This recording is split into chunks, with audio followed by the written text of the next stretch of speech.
কোনেও চাওক আমাৰ জেনেৰেশ্যনটোত যি হ'ল অসমত আজি যোৱা স্বাধীনতাৰ ৭৫ বছৰত আমি সৰ্বভাৰতীয় এইমছৰ পৰা ডাঙৰ ইনষ্টিটিউশ্যনত কেইজন ডাক্তৰ আমি উলিয়াব পাৰিলোঁ, IIT-লৈকে কেইজন ষ্টুডেণ্ট পঠাব পাৰিলোঁ। আজি গুৱাহাটী IIT চাওক, অসম চুক্তিমতে IIT হৈছিল, চিভিল মেকানিকেল কম্পিউটাৰত ক'তো অসমীয়া ষ্টুডেণ্ট নাই।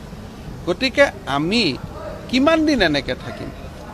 আমাৰ ল'ৰাবিলাকক কিবা এটা নতুনত্ব আমি দিব লাগিব।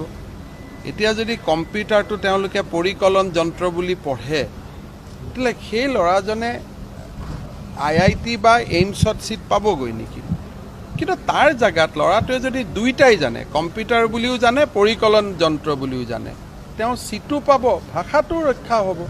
সেইকাৰণে আমি কৈছোঁ যে এটা ক্লাছত 2টা ছাবজেক্ট, ইংৰাজীত পঢ়িব 4টা ছাবজেক্ট, অসমীয়াত পঢ়িব, ইয়াততো কোনো আপত্তি কৰিবলৈ